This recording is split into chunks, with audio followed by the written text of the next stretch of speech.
with the indulgence of Senator Arroyo, we'll give our opening remarks, and then the chair will come up with the proposed order, no, so that we'll be able to understand the whole story. No? So again, with your permission, let me start with Proverbs 22:1. A good name is to be chosen rather than great riches, and favor is better than silver or gold.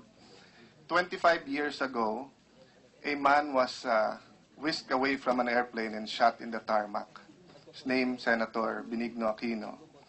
And I was 12 years old then, and I did not know who he was. I did not know what he did for the country. But what was clear to me is that the country and the people who allowed it did a very big wrong to the nation and to that man. 25 years later, today, we were waiting for another man. At that time, last week, I did not know whether he was going to do good or evil for our country. I did not know what he was going to testify in this hearing. But the Sergeant of Arms was there, and suddenly he disappeared. This hearing is part and parcel and germane to the ZT-NBN hearing.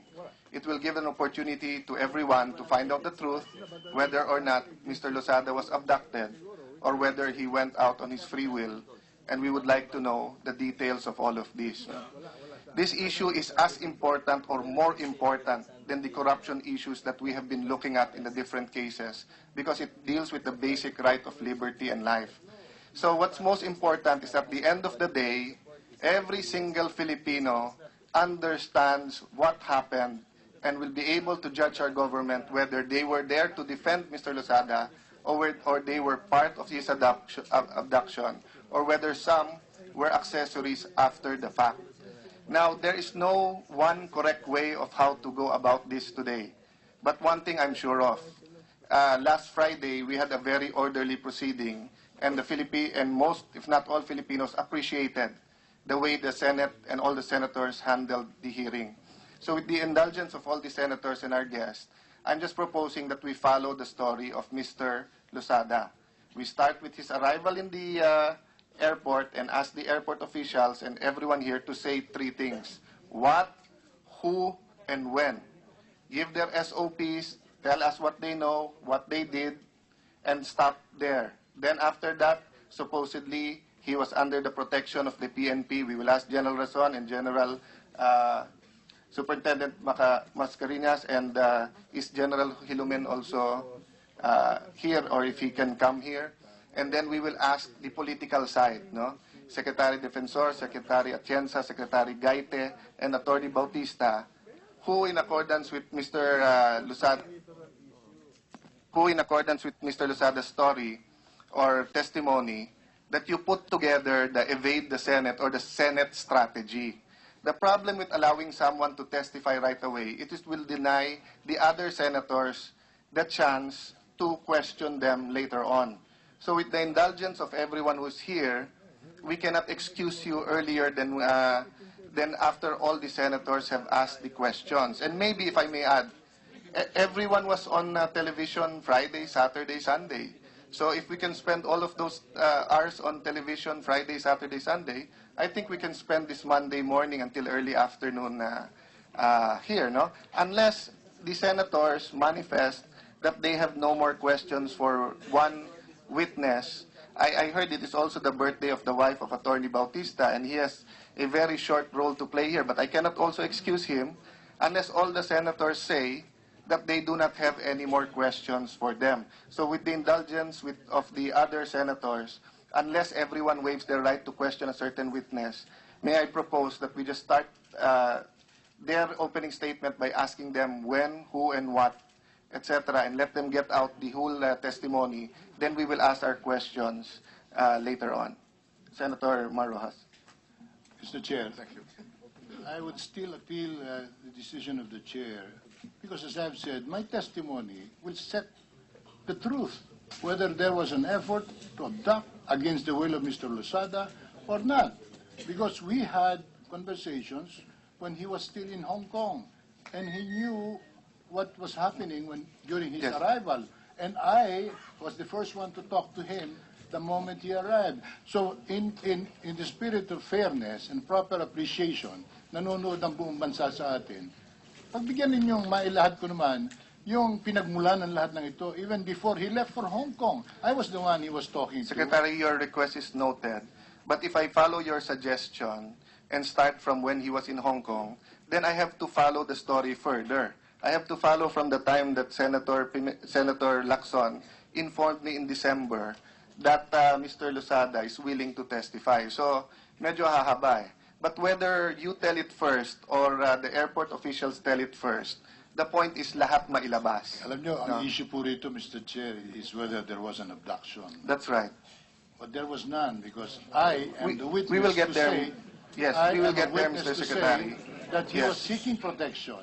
And I'd like to be able to state before this body, kaya po ako nagpunta rito para magbigay din ng kaliwanagan. You'll get your chance, Mr. Then you can Secretary. question And now the- we'll recognize Senator Rojas. Excuse me, Mr. Secretary. You'll get your chance and we will not stop you. As long as you want to tell the story, kahit ilan oras po, we'll give it to you. Plus, but I cannot rearrange this sequence to accommodate anybody. Not any one of the senators, Well, not any one of you. No, it's not just me. It's for the sake of truth, Mr. Yes, sir. Chair. And It will be the truth whether you go first or you go second or you go third. So I will recognize now, Senator Ross. I'm sorry, sir, but that's the decision of the group. But we are being heard by all Filipinos, so we get your point, and we'll the note it from Filipino there. people have not gotten the point yet, Yes. Mr. Chair, because they have not We will, heard the truth. we will get to you, but we want to know from the airport officials before you speak who requested them, etc., because this is where it happened. Mr. Chair, Mr. Chair, may I be recognized? Senator Enrile. Mr. Chair, the main issue here is whether there was an overprice in this transaction and who are responsible for this. That is the main issue. There are peripheral issues that must be disposed of before we go to the main issue. We've been discussing the main issue, but certain issues crop up. And I think it's best for us to have an orderly proceeding. We dispose first the peripheral issue so that we will concentrate on the main issue.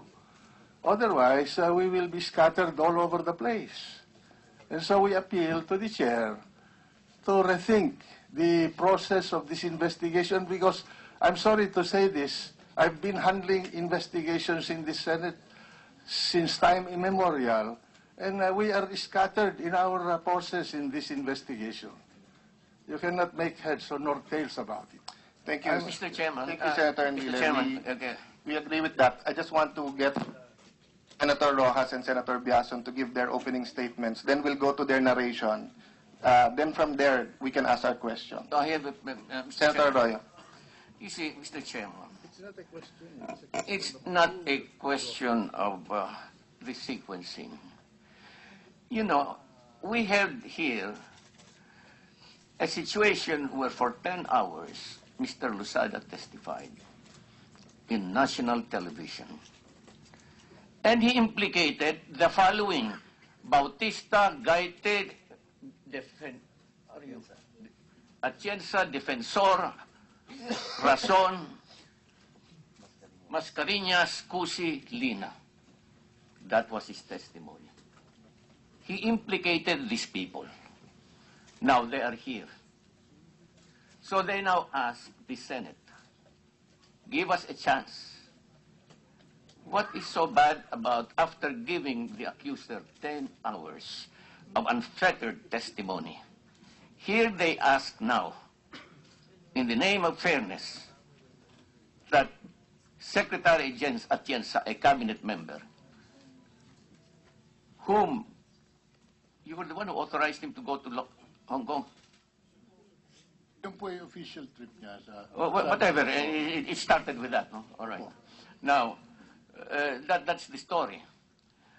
So, what is wrong with, after you, all of this it's already from the tarmac.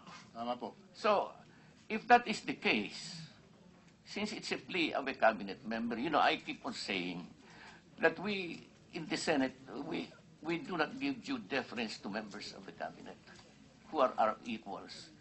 Never mind the rest, perhaps we can say, but I just want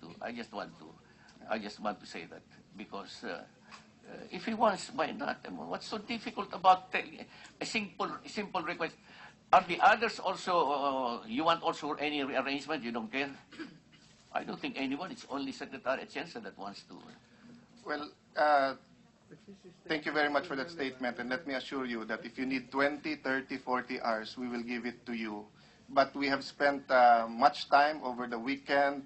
We have looked over all of, I have all these documents here, analyzing what Secretary Atienza said, what General Rason said, etc. And we came up with the conclusion that the logical, the only orderly and logical way of getting this story done is to start the way Mr. Losada said it. But it really won't make a difference for you as far as speaking. But for us, the one investigating, it is important for us to find out how it happened from the time he arrived. So with the indulgence of the other members, no, everyone will get their turn. And we do give deference to cabinet members. It's just that they have to testify here. It was not our choice to make them testify here. So I'm recognizing now Chairman Mr. Chair. Rojas. Hindi Yes, lamang po yung pagiging cabinet member. That's beside the point. Ang ating hinahanap dito ay katotohanan. Ako po'y nasali sa istoryang hindi totoo. Abduction, kidnapping, napakahirap po ng dinaanan ko sa pagtatayo ng isang magandang pangalan. I really would want to be able to, and that's the very reason why I came here. Secretary, if you're the third to speak instead of the first, would that make it not true anymore? Because it will set everything in order. You mean they're going to testify something different from you? No, it's not that. Then it wouldn't matter if he goes first or if you go first, as far It as makes you're a concerned. lot of difference to me because my name is implicated in kidnapping.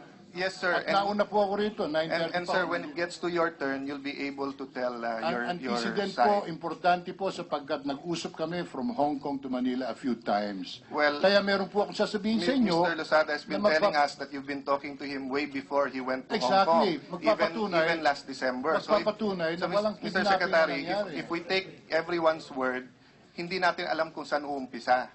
Because kung titignan ko yung word ni Mr. Losada, December pa lang daw, Opo. kinakausap nyo na siya. Opo, So saan tayo mag-uumpisa? That's why we're talking about the abduction. It happened in the No, airport. there was no And with your abduction indulgence, because that's exactly what I'm going to alleged say. abduction.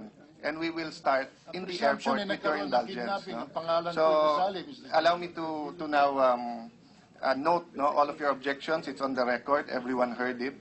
And I now recognize Chairman Rojas. Thank you, Mr. Chair. Mr. Chair, colleagues, last Friday we heard so many hours of testimony na sa totoo lang ay talagang nakakagimbal-gimbal. Dahilan sa kung totoo ang sinabi ng witness last Friday, ang pamahalaan natin ay kasabwat or kasama sa pagpaplano ng pag-abduct o pagkawala ng isang mamamayan natin. Kaya napakahalaga nitong hearing na ito at ngayon naman madidinig natin ang panig ng lahat ng mga nabanggit sa testimony ni Engineer Losada. Mabibigyan ng lahat ng pagkakataon at sana ang katotohanan ay siyang magwagi dito sa ating hearing na ito. Ang sinasabi ni Engineer Losada ay salungat doon sa sinasabi ng matataas na opisyales ng ating bansa sa media. At dito makikita ngayon sa pamamagitan sa ating mga nanonood, sumusubaybay, yung tinatawag na smell test. Kung ano bang storya ang mas katanggap-tanggap. Kung ano bang storya ang mas kapani-paniwala. At sa ganung paraan, malalaman natin kung anong uring pamahalaan talaga ang naandito sa atin. Magandang umaga sa ating lahat. Thank you. Chairman Biason. Thank you, Mr. Chairman. Wala po akong opening statement maliban sa sasabihin kong ang katotohanan na hinahanap natin lahat. Ang katotohanan po ay walang panig yan eh. Hindi po pro-administration, hindi po anti-administration yan. Katotohanan ang hinahanap natin dito. Maraming po salamat. Thank you, Senator Biason. So, can we start now with General Manager Cusi? Please tell us from the time Mr. Losada arrived, what happened in the airport? Chairman, Before that, may I ask the Director General to put all of our witnesses under oath.